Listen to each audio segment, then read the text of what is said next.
Juan Carlos Gutiérrez y bueno, yo les voy a hablar sobre la civilización azteca, aquel imperio mexicano que gobernó gran parte de Mesoamérica en aquellos siglos, aquellos que se enfrentaron a los españoles de Hernán Cortés. Bueno, comenzando por sus mitos de origen, ellos se contaba que eran originarios de un lugar llamado Aztlán, que ahí proveniente su nombre de aztecas, fue hasta que supuestamente su dios Huitzilopochtli los guió hasta el poco profundo lago de Texcoco. Bueno, a su llegada al lago de Texcoco, ellos eran una civilización muy débil, fue hasta la muerte del rey Tepaneca Azcapotzalco que se apoderaron de gran parte de la civilización y se convirtieron podría decirse, en la civilización más extensa del lugar y en los más fuertes. Bueno, su lengua materna, podría decirse, era el náhuatl, aquello donde provenían palabras como tomate o chocolate. Ellos eran politeístas, practicaban sacrificios en sus tradiciones. Con un cuchillo de estaca le sacaban el corazón a sus víctimas y también practicaban lo que era el canibalismo. Devoraban a sus víctimas y bueno, ellos también en su agricultura o arquitectura usaban el uso de chinampas para cultivar sus alimentos. Gobernaron gran parte de Mesoamérica durante siglos XV y XVI. Fue hasta la llegada de los españoles en 1521 que exterminaron a gran parte de esta civilización. Entonces, después de eso, los españoles comparaban la arquitectura con otros lugares que ellos habían visitado. Por ejemplo, ellos comparaban las lagunas de Tenochtitlan en aquel entonces con las lagunas de Venecia. ¿Por qué? Por el que usaban el uso de canoas. Y bueno, era complicado ellos reconocer bien o conocer a sus dioses porque ellos creían en una infinidad de dioses. Fueron hasta la llegada de los mismos españoles que ellos les inculcaron una nueva religión, o sea, podría decirse en la creencia de un solo Dios.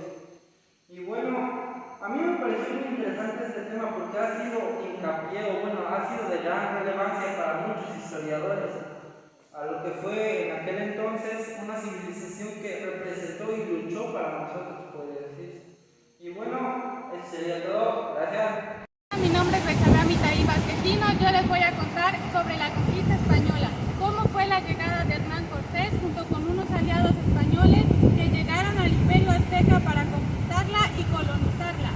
Cuando Hernán Cortés llegó a las islas de San Juan de Ulúa para examinar, ver los territorios y conquistarlos por mandatos del rey de España, ellos llegaron y de ahí se trasladaron a lo que fue Tenochtitlan, que ahorita actualmente es la capital de México, es donde está construida la Ciudad de México. Ahí ellos, bueno, Moctezuma, que era el actual emperador del Imperio Azteca, él trató bien a Hernán Cortés junto con sus hombres porque lo consideraban como que era un enviado divino o como que era alguien especial. Lo trataron bien, pero después hubo un cierto conflicto entre Hernán Cortés y Moctezuma porque no estaban de acuerdo en algunas cosas, porque Hernán Cortés quería lo que eran las riquezas que tenía Moctezuma. La llegada de los españoles trajo muchos conflictos porque ellos querían lo que el Imperio Azteca tenía y por eso fue que se armó un conflicto bélico y de ahí llegó a la caída de Tenochtitlan con la muerte de Moctezuma, que fue en 1521. En 1521 murió Moctezuma y al morir Moctezuma, Hernán Cortés junto con todos sus secuaces se hicieron cargo del Imperio Azteca, trayendo consigo a gente de España para colonizar todo el Imperio Azteca. Y es así como después llegó el mestizaje, que era porque los españoles tomaban a las mujeres aztecas, ya sea de buena forma o si no abusando de ellas, y así tenían hijos y se fue haciendo el mestizaje, que era una mezcla de la cultura azteca con los españoles. Después de eso, el Imperio Azteca tuvo que adaptarse a la cultura española porque trajeron toda su cultura de allá para colonizar esta tierra y así que México, ahora actual México, fuera como era España en aquel entonces. Y también la conquista española tuvo grandes consecuencias para nuestro Imperio Azteca porque trajo consigo enfermedades, ya que el Imperio español era un imperio que tenía una higiene diferente a la nuestra. Pues la higiene del Imperio Azteca anteriormente era muy limpia. Los aztecas se bañaban hasta 2 veces al día, tenían limpio todo su territorio. La gente era una gente muy limpia, muy aseada, los niños se divertían, la educación era para todos, sin importar clases sociales, sin importar ricos y pobres. Al contrario de lo que eran los españoles no eran así, sino que ellos no tenían culturas, tenían clases sociales divididas, la clase baja, la clase media y la clase alta, y así ellos trajeron todo eso, su forma de ser, su forma de comer, su forma de asearse, y por eso es que también trajeron enfermedades, y el Imperio Azteca se vio envuelto en una serie de higiene, de una mala higiene. Ellos ahora, por la conquista española, ellos tuvieron grandes consecuencias tanto en enfermedades, tanto en gastronomía y también en la economía y en la forma de que se trataban entre clases sociales. Y todo eso llevó al actual México como lo conocemos hoy, el mestizaje, las enfermedades y una cultura diferente a la que se conocía antes.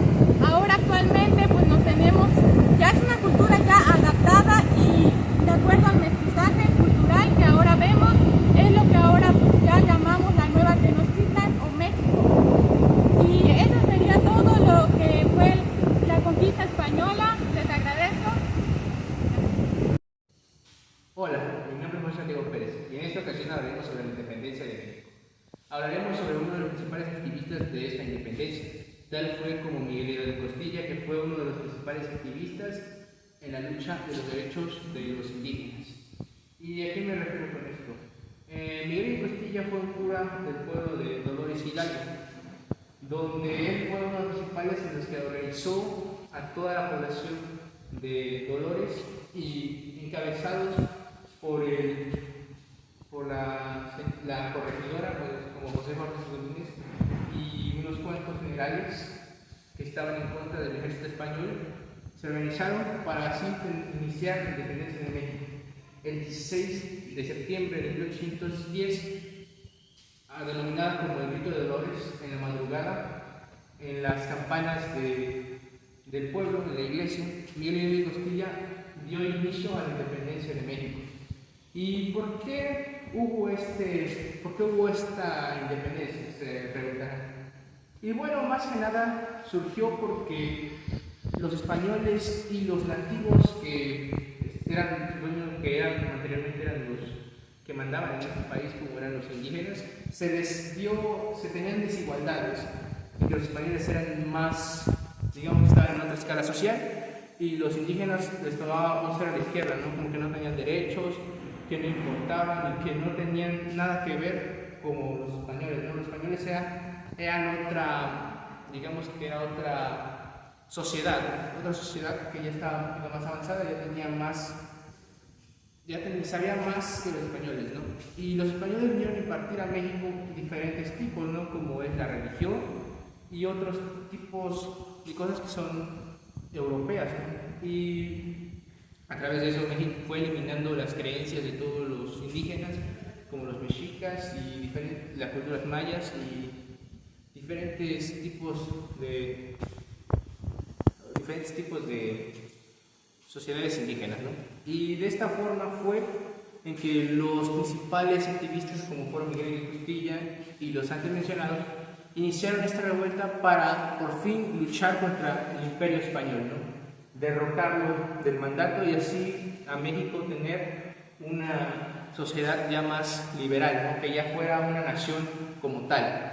Y de esta forma así fue como inició la independencia de México, y de esta forma pues hoy en día seguimos libres y han pasado por diferentes hechos históricos. Y bueno, eso sería todo. Pues para mí es muy interesante este tipo de historia, porque nos damos cuenta de lo que hacemos en la sociedad y de dónde venimos. Y bueno, eso sería todo. Muchas gracias. En 1910 inicia la revolución. Francisco I. Madero luchó con valor y ejemplar actitud. En el clero San Luis proclamó sufragio electivo, no reelección, y el pueblo las armas tomó en defensa de la libertad. Bueno, ahora vamos a hablar sobre la Revolución Mexicana. Bueno, ¿qué es la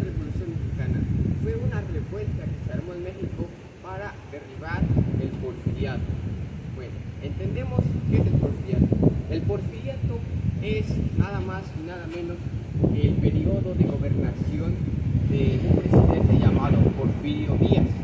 Porfirio Díaz era el que gobernaba México, pero él gobernaba por más de 30 años, lo que para algunos les gustaba, para otros no. Bueno, esto hacía diferente al país por el hecho de que cuando este presidente gobernaba pasaba algo que muchos decían que estaba bien y realmente era algo bien porque era un presidente literal de México. Entonces esto hacía que hubiera cosas buenas. Por ejemplo, México tuvo ahí, fue uno de los primeros en promulgar derechos para los seres humanos. Entonces eso era bueno. Pero el problema aquí venía cuando las personas, aunque según tenían derechos en el Estado, no los tenían realmente las personas, porque los campesinos, que fueron los principales autores para esta revuelta, eran personas que trabajaban por más de 12 horas al día. Esto no era bueno, ya que primero era el descontento, segundo el salario, tercero pues no trabajaban para ellos, simplemente trabajaban para personas externas. Ellos hacían, los pobres hacían ricos a los ricos y los ricos hacían más pobres a los pobres. Esto pasaba en el periodo del porfiriato. Entonces los campesinos se estaban agotando porque llegó un punto donde a los que tenían tierras se las quitaban sus ranchos, les quitaban todas sus propiedades para regalárselas a las personas ricas. Entonces, cuando pasa esto, empieza algo diferente, ya que personas muy, se puede decir, entre campesinos, entre personas de clero, de la alta sociedad, se rebelaron, ya que vieron el descontento de las personas. Uno de los principales autores fueron Emiliano Zapata, Pancho Villa y Venustiano Carranza, quienes fueron uno de los principales autores que pelearon contra el porfiriato. Estas personas lucharon en diferentes partes del país. Estas personas fueron unas de Estados Unidos, luchaban ahí y había pasado esas cosas. E incluso en ese periodo estaba ocurriendo la Primera Guerra Mundial y personas de otros países se involucraron en esto para simplemente quitar todo esto, para que ya no hubiera revolución. Entonces, cuando esas personas externas al país se unían, causaba algo diferente. Uno de los países más importantes en este periodo fue, por ejemplo, Estados Unidos, quien indirectamente, no apoyando a la revolución, apoyó a la revolución. Pero todas estas cosas que pasaban eran muchas pequeñas luchas en los estados de México que ayudaron todas a hacer una revolución. Entendemos como revolución es algo mejor a lo que ya se